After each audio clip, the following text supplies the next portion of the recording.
I wanted to ask the guys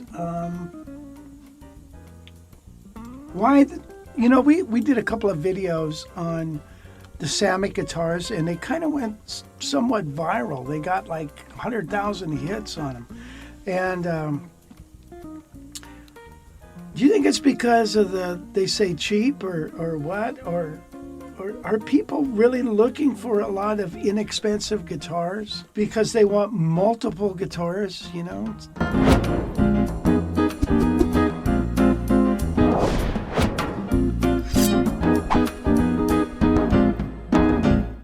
could I could buy one L5 for $10,000, or I could buy 16 or 15, other guitars, for the same amount of money if I just buy, inexpensive, built over Indonesia and stuff. What do you think, Wes? I mean, I'm just going to throw it out there. There's not that big of a difference. Like, there's no reason you need to spend $5,000 on a guitar, on an Archtop. What? Oh, of course you do. When that Samick sounds, I mean, it's not that big of a difference. For $5,000, I mean, maybe if you were in the studio recording all the time, yeah. Out at a gig, there's no way at some noisy restaurant where everyone's talking, not even paying attention. Why would you need a Heritage or a Gibson? It's just not realistic. And especially I'm just talking about sound only, and then you want to factor the price in there too. I mean, now you're like, yeah, like I could possibly put a down payment on a new car or have it doesn't make sense to me, to be honest. If there was just a huge difference where you're like, holy, that thing sounds amazing. Right. But it's not that. Well, it's like a bottle of wine. You can buy a bottle of wine for $5 at grocery outlet, or you can go over here and spend $150 on some bottle of wine. And they're both wines. But I mean, is that the high end wine, the old wine, going to knock your socks off? Probably not. You're probably going to be like, oh, this is good. Yeah, I like it. But and then never buy it again. Yeah. The only thing is, if you're looking at, let's say if I buy this $5,000 guitar, but it's not, it's more than that. This guitar is going to go up in value. And this guitar will someday be a $10,000 guitar. This guitar costs you $1,000 now. It might go up to 15, 16 maybe. Right? So there's that. Number 2, this is a poly finish. This wood is sealed for life, hermetically sealed. This guitar has a finish that breathes. This guitar will sound better the older it gets. The older it gets, it's going to change in sound. It's going to sound better. So there's that. But you're right, man. If you're playing in a restaurant and somebody knocks over your $5,000 guitar, you're going to feel really sick to your stomach. But if they knock over your $800 Samick, you can live with that. So, yeah, I don't know, Wes. I mean, that's a possible thing too, but I'm just talking about the sound only. Like, right. The places where jazz is played traditionally, or fingerstyle is like a restaurant, a little coffee place, a little jazz club, or there doesn't lend itself to like having these high quality rooms that you can hear every nuance, or like it's not like a recording studio, or so it's for someone to be able to really hear the difference is right. maybe Yeah. maybe there's a savvy, recording engineer like your buddy who was over last night, Greg, Yeah. that would be able to tell the difference. One guy out of 50,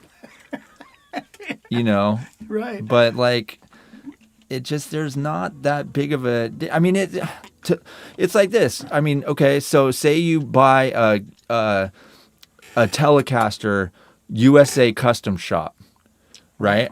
And you're playing that, and then you plug in the cheap version, like maybe a Squier version, Is there really there's maybe like a couple people, if you blindfolded them and you didn't let them see the headstock and what it was, a Squier, they would be like, oh yeah, that first one sounds a little bit better. Yeah, what is it? Let me take the blindfold off. Yeah. Oh wow, that's a Squier, and this custom shop was $3,000 and the Squier was $300. Right. Oh wow, I wouldn't have guessed. All right, they so sound pretty close. Yeah, so last night we had this conversation, but we were talking about going into a nice recording studio, as opposed to going and doing it in your house. So Greg and I and John were talking about recording your guitar.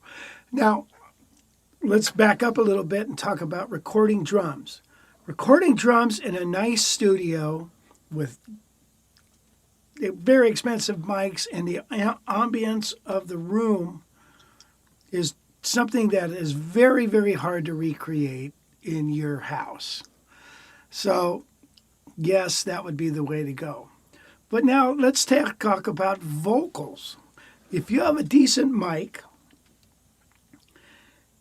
you could probably cut that vocal in a bedroom, and it's going to sound, with a decent preamp, it's going to sound probably every bit as good as going to the finest Nashville studio and doing it through this, big thing.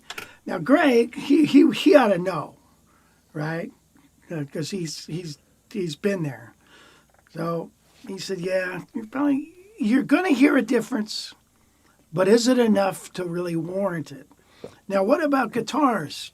Okay, now, unless you mic your guitar, and you're using an array of amps, and you want a room mic here and a room mic there, and blah, blah, blah, you're going to get this big sound, but it could almost be simulated with plugins in your bedroom.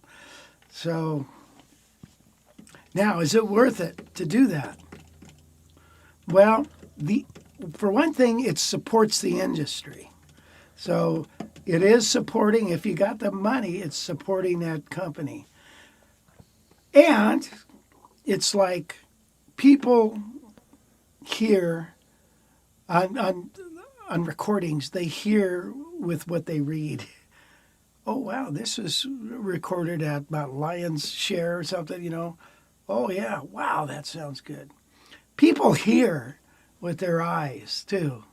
So, wow, that L5 or that Golden Eagle, wow, that thing sounds good. If you blindfold them, they probably wouldn't know the difference between that and some other one. So, yeah, I don't know. What was that rambling all about? So you get my drift? Yeah. Daddy-o? I mean, yeah, I don't know. That's why I think that those guitars the videos on these guitars are getting more views, because they're accessible to way more people. Mm-hmm. I could afford a Samick. I can't afford a Gibson. And it's not all that different. Andrew said the large majority of people who play will never play in public and won't develop the ear to recognize the difference between the L5 and the Samick. So it's just like, I don't know. It's weird. But I guess the investment part, but still, you're lucky you're able to afford that. Most people can't spend that money on, sure, on just have $5,000 extra in their bank account to be like, oh, I'm going to buy that guitar and then sit on it for 10, 15 years and it'll be worth $8,000. So I just made $3,000 over 10 years. Right. Which is not that great of an investment anyway, to be honest, because, come on. Well, you might make more than that over 10 years. You can't predict the future on that. But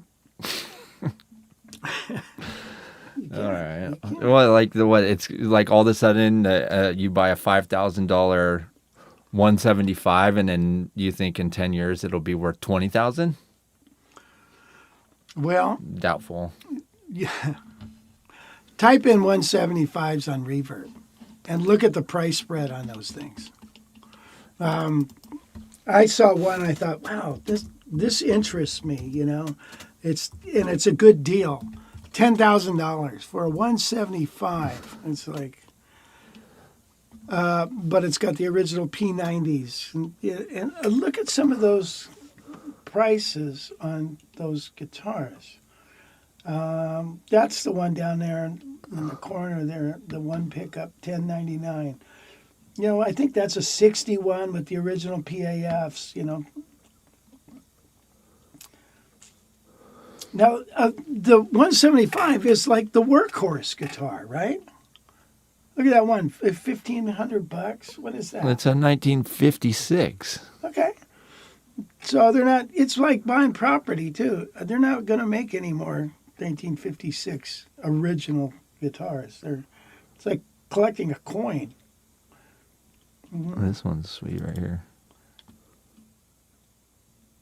Yeah, okay, so I sold one of those like that not too long ago, maybe 2 years ago.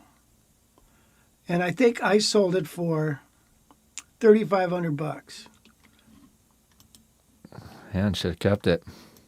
No shit. Yeah. So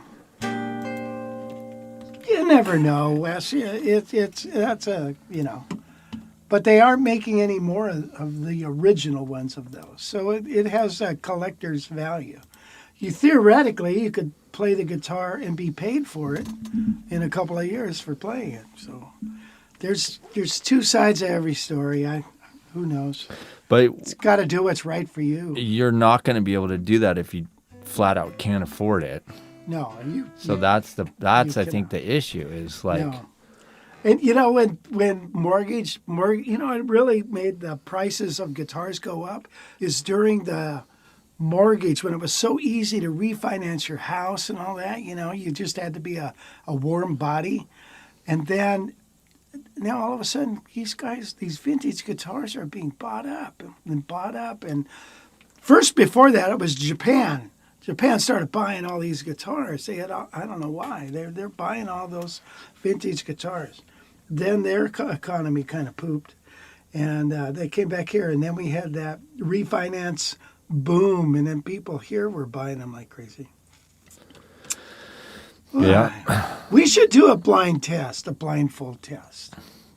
Didn't we do that on something? Blindfold who? Well, the viewer.